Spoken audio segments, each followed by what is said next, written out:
Hey love, hey love, hey love.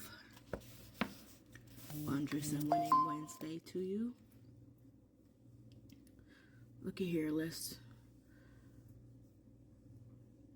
do chapter 4.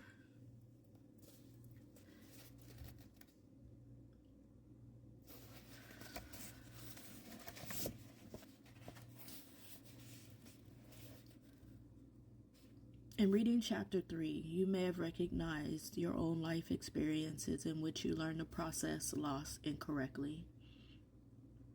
It's only natural and quite healthy for people in a grieving situation to seek solace from those around them. However, friends and associates are not much help. Common phrases heard by grieving or grievers: I know how you feel. All relationships are unique, no exceptions. Therefore, no one knows how you feel. A similar loss is an intellectual fact, not emotionally helpful. It does not relate to the uniqueness of the individual relationship. As you understand and accept this simple premise, you are well on the road to recovery. Recovery meaning discovering and completing what was unfinished for you in your unique relationship. Majority of well-meaning people do not have successful grief recovery experiences to share. They unwittingly encourage us to act recovered. Very early on, society teaches us that having sad, painful, or negative feelings and showing them are somehow not appropriate. A small sample of the statements heard on a daily basis illustrates the fear that others have when we show our feelings. Get a hold of yourself. You can't fall apart. Keep a stiff upper lip. Pull yourself up by your bootstraps. Smile. As a society, we're uncomfortable when confronted by displays of painful emotion. This all perpetuates a fear of showing the normal feelings that result from emotional loss. A griever tries to communicate with a friend. Friend, how are you doing? Griever: I'm heartbroken.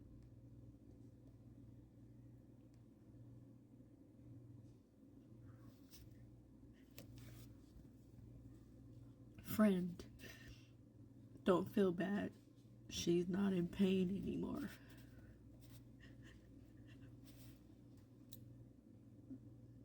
The griever is sad and the friend shifts to talking about the person who died. The implication is that if your loved one is no longer suffering, then you shouldn't be either. This is a change the subject attitude and a message: let's deal with our feelings by changing the subject. The attempt to shift from emotions to intellect is a dangerous and counterproductive thing. Grief is the emotional response to loss. The cause of the loss itself is intellectual. Reaction to it is emotional. The death of a loved one is not an everyday occurrence. Statistics say we'll experience the death of a loved one every 9 to 13 years. Combined with other significant losses, a major grief event occurs so infrequently that we never really get familiar with the experience. Because of our lack of personal knowledge, we continue the habit of dealing with the loss based on misinformation, and that leads to unsuccessful conclusion of grief events. Not including baby in 24. I lost my cousin Eric, my great aunt Jean, my great uncle Frank, and my aunt Elnora in 22. No, Eric passed in 23. So I don't know if I've ever had a 9-year reprieve.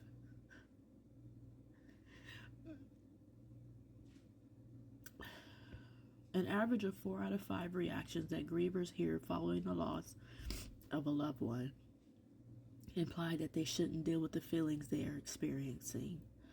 Many of these comments can be divided into 2 categories: those that are helpful to grievers and those that are not. Be thankful that you have another child. The living must go on. He's in a better place. All things must pass. She led a full life. You'll find somebody else. God will never give you more than you can handle. Be grateful you had him for so long.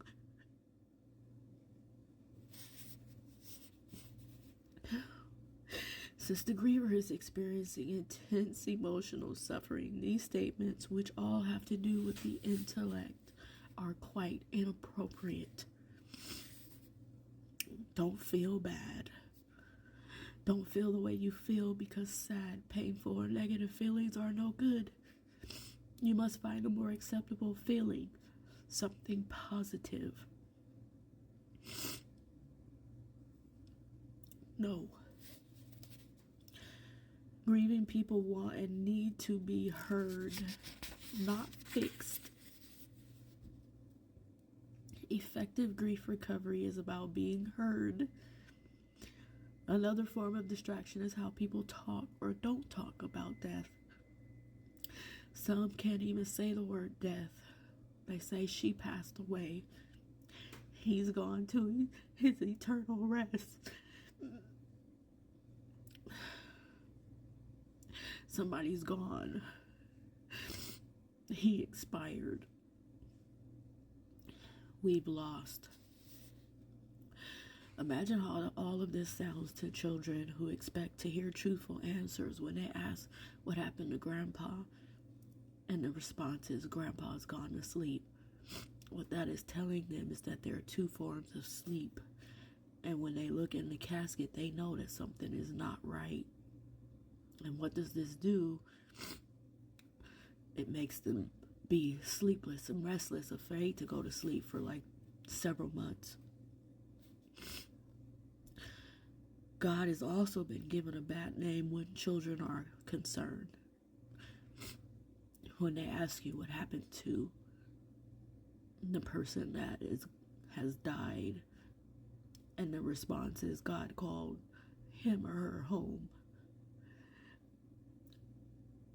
For years, the child is upset and confused by God. More appropriate to tell the child what you believe to be the truth. The person has died, and you believe that after they died, that they've gone to be with God. Generally, it's best to avoid all metaphors when speaking about death with children. Our beliefs establish how we feel. False ideas are liable to generate false feelings. When a loss occurs, a person experiences grief. And when grief is incorrectly defined, a griever is unwittingly discouraged from following a normal sequence of emotions and action that could lead to recovery. Depression is typically a lower state of feeling or energy. Grief is in a form of depression. Using drugs can hide the normal and natural reactions to loss. Drugs or alcohol. Once buried, it's difficult to reconnect those feelings at a later date.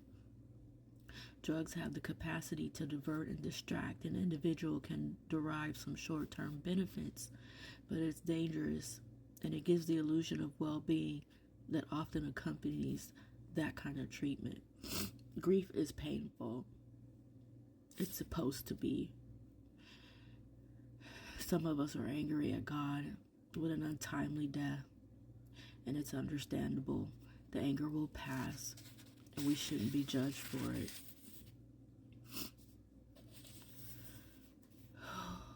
Unresolved grief is always about undelivered emotional communications that accrue within a relationship that's over. Faith and prayer are wonderful tools to apply to daily living. However, they do not discover and complete what's unfinished.